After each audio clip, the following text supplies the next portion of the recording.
Today I'm reading the inference time re-ranker relevance feedback for neural information retrieval. This is another information retrieval problem. This solution is provided by Allen AI as well as UIUC, UW, all across the board. Very strong team of researchers here. And the idea that they have in this is to improve the traditional by-encode relevance relation with re-ranking at inference time instead of post by-encoder. So to dive into what that means, since there's a lot there, traditional systems such as the one that we looked at yesterday with the vector search with OpenAI embeddings, which if you didn't watch that, go check it out, adopt a by-encoder approach where you take all of your documents and encode those with your encoder and encode your query as well with the same encoder.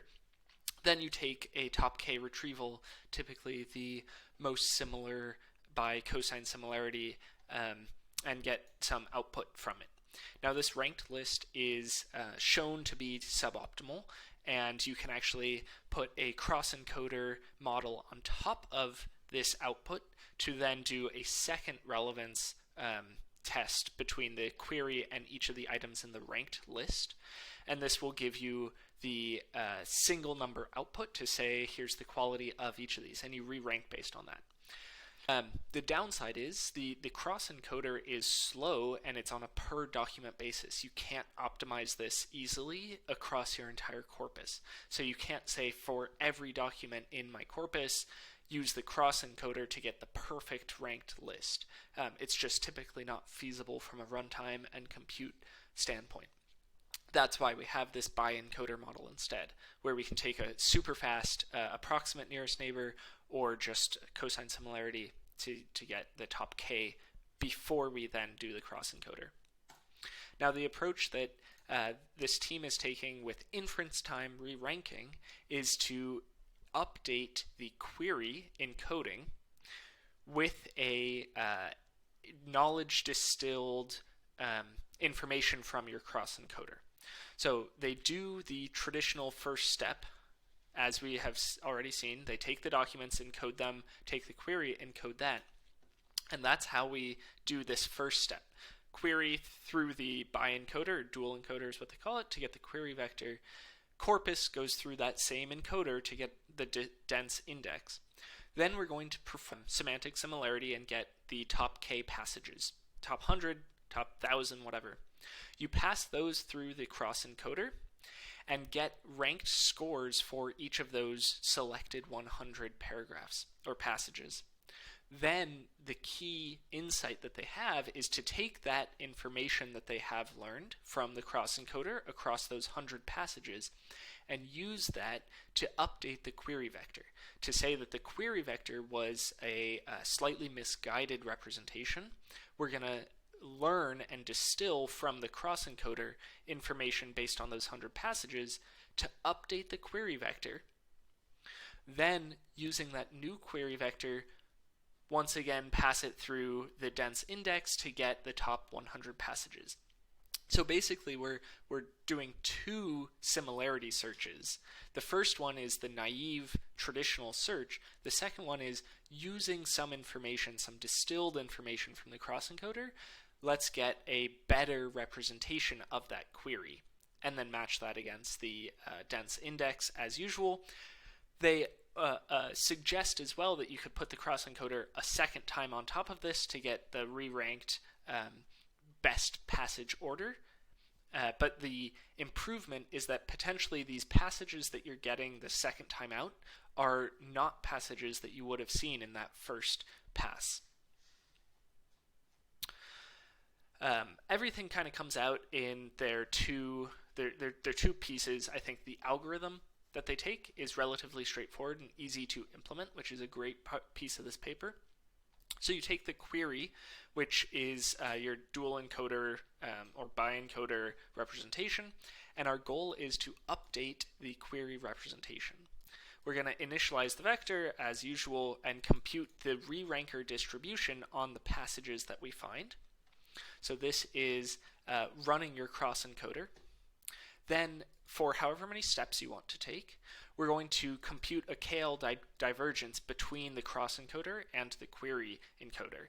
And this is basically just showing the two distributions that we have with these two models is slightly different. Let's try and align them slightly. So let's get the bi-encoder to be slightly more similar to the cross encoder representations. Compute a loss and gradient descent across this. Then return the final query. So what they end up showing is that their results are better than what other people are doing. They compare against the obvious baseline of BM25 across a slew of different data sets here. We looked at the MS Marco last time, but they have a bunch of other Q&A ones, just documentation and every different type of information retrieval data set that they could find, basically. And they show that pretty consistently it beats whatever else is out there. Obviously, it beats BM25. That's kind of expected at this point. But they're also beating Contriver, Re-Rank, Colbert, which has been pretty good for a while. And they show, like 10-point jump over BM25 on average, maybe only like two points over the previous soda. One thing I appreciate here as well is they show the actual overhead for running this. So your typical first retrieval is very quick, very easy, and then you have your re-rank, which you should be doing if you aren't, and this is 1.5 seconds. Then with the distillation and the backprop or the gradient descent, it's not actually backpropping. We aren't updating our bi-encoder at all. And the second retrieval, you come out under 2 seconds on their CPU. So not doing any of this on a GPU, you don't need to, because you're just doing taking a few steps in updating your vector. And they show that each iteration of this maybe is on the order of 2 seconds, which you were already around 1.5 seconds. So not a significant overhead that's being added, depending on your use case. So this is a pretty fun result. I think it comes right off of this other paper that we were looking at, the vector search, where they were able to show that, hey, OpenAI's bi-encoder model is actually pretty comparable to what everyone else is doing. So they're comparing against, they're comparing against Colbert as well. I don't think that they had Contriver in here. They mentioned somewhere that they ignored a few. Yeah, see, they don't report results on that, just different data set comparisons. But the idea being that the OpenAI embeddings are comparable. I'd be curious to see as future work, like let's actually run this gradient descent on the OpenAI embeddings using a cross encoder that's been specialized for this task, and see if does that improve even more. They mentioned that their base model somewhere, they're using the Contriver as the base model. So the fact that they're improving on that should be expected, And that's all that I got from this paper. I mean, I think that it's the sort of thing that could be implemented pretty easily, which is always fun, and they do a good job with it. So.